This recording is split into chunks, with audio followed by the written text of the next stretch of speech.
Halo teman-teman, selamat datang di channel Slow Tips. Channel ini tidak akan membahas sebuah tips-tips yang bermanfaat bagi kalian, karena channel ini hanya akan mengulas alur dari sebuah film. Di video kali ini, aku akan membahas alur dari sebuah film yang berjudul You Are the Apple of My Eyes, versi Jepang yang dirilis tahun 2018. Film ini bercerita tentang kisah cinta cowok yang pemalas dengan cewek yang paling pintar di kelasnya. Ladies and gentlemen, please enjoy this video. Let's get in rumble. Blok. Intro. Mau cerita nih, langsung bahas film rasa suwe-suwe.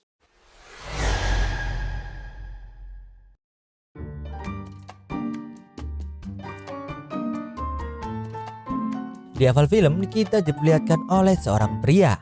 Dia tengah bersiap untuk pergi ke sebuah tempat. Lalu tak lama kemudian datanglah dua orang temannya yang mengatakan jika pengantin sudah siap. Kemudian cerita kembali 10 tahun yang lalu, di mana pria itu bernama Kosuke Mizushima, seorang pelajar SMA. Ketika masa SMA, Kosuke juga memiliki beberapa teman kocak, di antaranya Akiyama Juno dan Sugimaru Kazuki. Ketika masuk ke sekolah, terlihat Kosuke sedang dimarahi oleh seorang guru BP karena rambutnya yang acak-acakan. Kosuke bukannya takut, dia malah menggoda gurunya.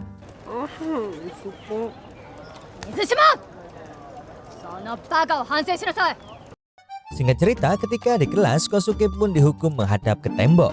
Namun, guru kelasnya mengganti hukuman Kosuke untuk berpindah tempat duduk di depan salah satu murid terpintar di kelas itu. Dia bernama Hayase Mei. Guru ini meminta kepada Mei untuk membantu Kosuke dalam belajar. Di keesokan harinya, ketika belajar matematika, Mei tak membawa buku pelajaran. Dia pun berniat untuk mengangkat tangannya. Namun, Kosuke memberikan buku miliknya. Dan dia pun berdiri menggantikan Mei sebagai hukumannya karena tak membawa buku.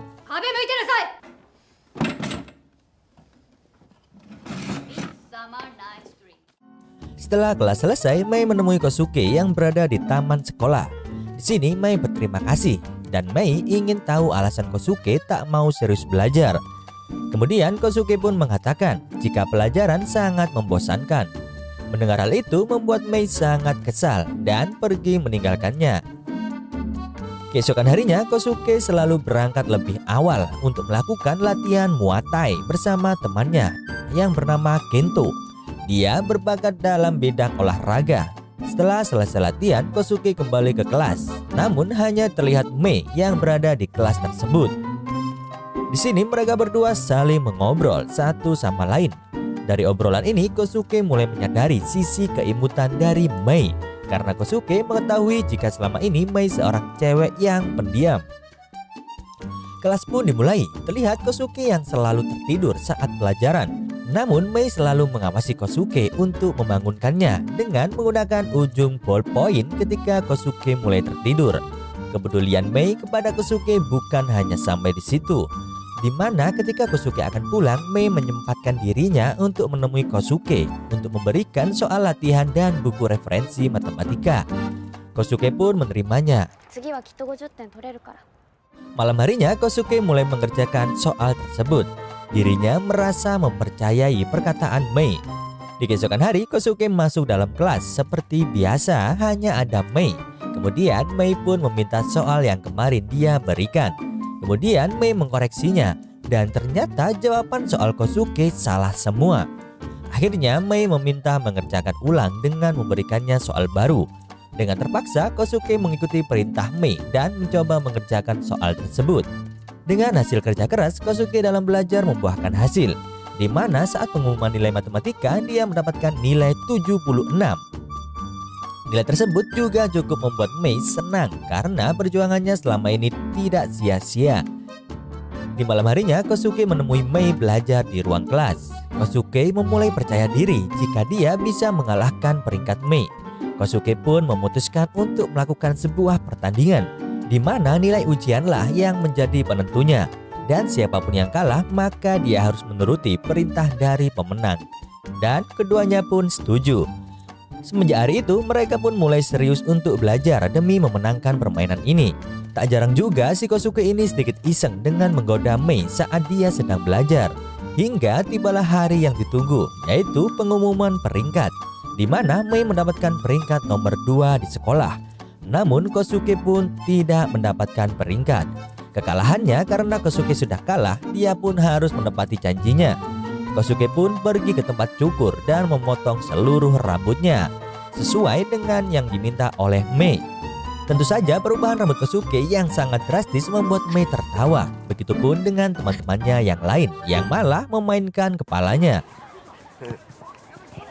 Scene berpindah, mereka tengah duduk di taman sambil mengobrol. Secara mengejutkan tiba-tiba Mei berjalan di depan mereka, di mana dia berjalan bersama Utako. Tetapi hal yang sangat membuat Kosuke terkejut adalah gaya rambut Mei yang ternyata dia juga memotong poninya, sehingga membuatnya tampak lebih cantik. Kosuke mulai menyadari dalam dirinya jika dia menyukai sosok Mei. Ketika jam kelas dimulai, tiba-tiba seorang guru BP masuk ke dalam kelas mereka, di mana si guru ini membawa seorang petugas Satpol PP setempat untuk menyelidiki sebuah kasus di sekolahan itu. Dan ternyata di sekolahan Kosuke ada kejadian di mana ada seorang siswa yang merusak loker murid lain dan mencuri uangnya sebesar 87 yen. Di mana kejadian itu terjadi pukul 7.14, di mana di waktu itu Kosuke dan juga Mei sudah ada di sekolah. Dan karena masalah ini, akhirnya beberapa murid termasuk Kosuke marah kepada guru BP tersebut karena menganggap tidak mempercayai muridnya sendiri, sehingga membuat seluruh murid di kelas itu mulai melemparkan tas milik mereka ke depan guru tersebut. Dan karena hal inilah beberapa murid yang bisa dibilang provokator akhirnya dihukum untuk berdiri di lorong kelas, termasuk Mei. 泣き顔もいけてる。いいから見ないで一気のティッシュだけど。見ないでよ恥ずかしい Beberapa bulan berlalu, akhirnya Kosuke dan juga teman-temannya bisa lulus dari sekolah tersebut, di mana di hari kelulusan itu Mei lah yang memberikan kata-kata perpisahan yang membuat hampir seluruh anak kelas 3 terharu. Setelah selesai, mereka pun berkumpul dan bercanda di taman sekolah untuk yang terakhir kalinya. Sementara Utako dan Mei hanya duduk di bangku taman sambil membicarakan tentang siapa yang akan Mei pacari. Dan dia pun kemudian membisikkan sesuatu kepadanya. Hari terakhir mereka bersama pun tiba, di mana mereka merayakan perpisahan ini dengan pergi dan bermain di sebuah pantai. Setelah itu mereka pun duduk di tepi pantai sambil menceritakan tentang impian mereka masing-masing. Lalu di malam harinya saat Kosuke tengah latihan Muay Thai di kamarnya, tiba-tiba Mei menelponnya sambil menangis. Kosuke yang khawatir itu pun langsung menemuinya, di mana alasan Mei menangis adalah karena dia gagal masuk ke sebuah universitas yang dia inginkan. Kosuke yang mengerti perasaan Mei saat itu mencoba untuk menenangkannya dengan memberikan baju miliknya untuk dijadikan sapu tangan. Akhirnya Mei berhasil diterima masuk ke sebuah universitas terkenal di Tokyo, sehingga menyebabkan Mei harus pindah tempat tinggal. Sebelum Mei pergi, Kosuke yang mengantarkan Mei, dia memberikan sebuah hadiah. Di sini hadiah itu adalah kaos yang bertuliskan "You are the apple of my eyes" dan memintanya untuk mencari tahu arti dari tulisan tersebut. Akhirnya mereka pun berpisah.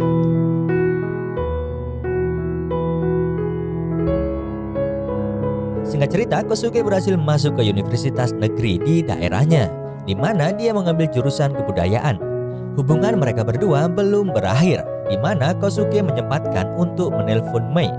Dan ternyata Mei ini tinggal satu kos dengan Utako yang sekarang tengah mengambil studi bidang desain.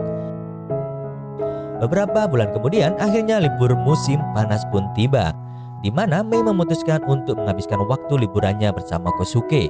Dan di hari itu juga mereka mulai melakukan sesuatu yang menyenangkan. Hingga saat mereka berjalan di sebuah jembatan merah, Mei mulai menanyakan sesuatu kepada Kosuke tentang alasannya kenapa dia menyukai dirinya. Dan Kosuke pun menjawab jika dia tak memiliki alasan. Dan karena jawaban yang diberikan Kosuke dirasa sangat kekanak-kanakan, Hal itu sedikit membuat kecewa karena di dalam lubuk hatinya dia menginginkan sebuah jawaban yang serius. Namun hal itu justru ditanggapi lain oleh Kosuke yang mengira bahwa dirinya telah ditolak oleh Mei. Hingga saat mereka akan menerbangkan sebuah lampion, Kosuke yang hanya memikirkan perasaannya sendiri mengatakan sesuatu kepada Mei, di mana dia mengatakan jika dirinya ingin terus menyukainya tanpa bertanya balik tentang apa yang dirasakan oleh Mei saat itu. Karena rupanya dia merasa takut jika nantinya Mei tidak menyukainya atau menolaknya secara langsung. Pada saat itu juga Mei ingin mengatakan perasaan yang sesungguhnya. Cerita pun berlanjut dengan memperlihatkan kesibukan Kosuke yang akan membuat sebuah acara pertarungan bela diri di kampusnya, di mana acara ini akan dia tunjukkan kepada Mei. Tetapi bukannya terkesan dengan apa yang dibuat oleh Kosuke, Mei malah merasa kecewa kepadanya dan dia pun memutuskan untuk pergi dan menunggu di luar. Setelah pertandingan selesai, Kosuke pun menemui Mei yang rupanya Mei ini merasa bahwa tingkah dan sikap Kosuke masih sangat kekanak-kanakan, sehingga dia pun memutuskan untuk mengakhiri semua ini. Kosuke pun hanya bisa terdiam dengan hal itu, dan kemudian dia pun pergi meninggalkan Mei sendirian. Di tengah hujan yang sangat lebat itu, Mei sempat beberapa kali mengatakan bahwa Kosuke sangat bodoh, di mana dia sangat tidak peka dengan apa yang dirasakan Mei saat ini. Mulai di hari itu, Mei ataupun Kosuke tak pernah lagi sekalipun saling kontak. Hingga 2 tahun pun berlalu. Saat malam hari tiba-tiba mengalami gempa yang lumayan besar. Kosuke muncul perasaan khawatir terhadap Mei yang tak pernah dia hubungi selama 2 tahun ini dan mencoba menghubungi. Namun ternyata Mei juga memiliki kekhawatiran yang sama. Kosuke yang memang masih cinta pada Mei mencoba menanyakan tentang alasan dulu kenapa dia tak mau berpacaran dengannya. Di sini Mei pun menjawab tentang pertanyaan itu, di mana dia mengatakan jika dia merasa belum siap berpacaran dengan Kosuke karena dia merasa takut jika nantinya Kosuke tak bisa menerima sifat aslinya. Di malam yang diterangi sinar bulan mengingatkan masa lalu saat mereka bersama di dalam ruang kelas yang sepi, di mana saat itu mereka juga melihat bulan yang sama. Dan sebelum menutup teleponnya, Mei sempat berkata dan mengucapkan terima kasihnya karena selama ini sudah menyintainya. ありがとう。わからないけど。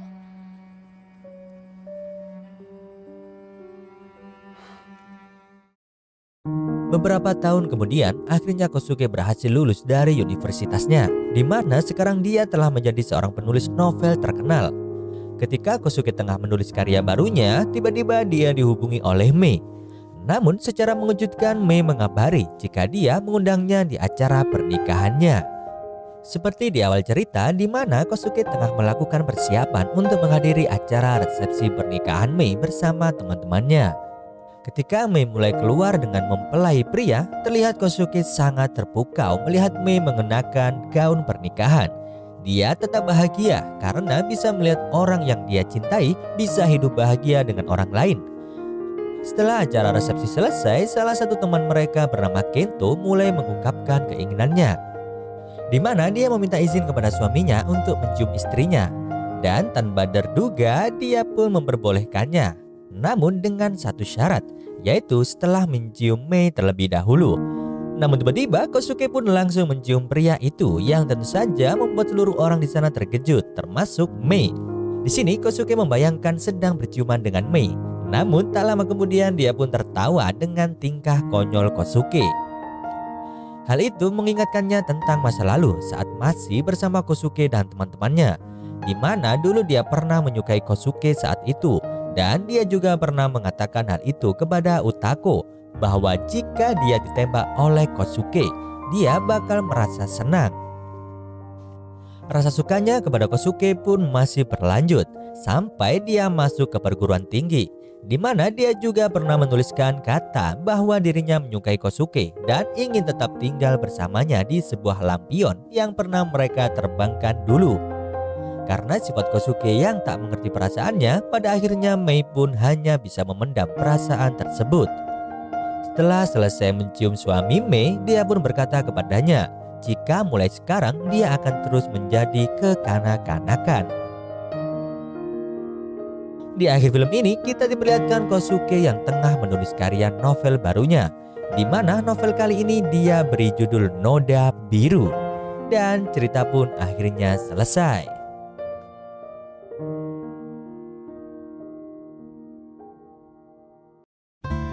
Dari film ini kita bisa mengambil pelajaran. Jika untuk mendapatkan perasaan wanita, kita tak perlu malu-malu untuk mengungkapkan perasaan kita yang sesungguhnya. Karena jika kita malu sedikit, wanita akan mulai pekah jika kita tak bisa memberikan sesuatu yang pasti untuk dirinya. Oleh karena itu, kalian harus mulai percaya diri jika kalian memiliki perasaan kepada seseorang. Dan jika kalian terlambat, maka kalian sangat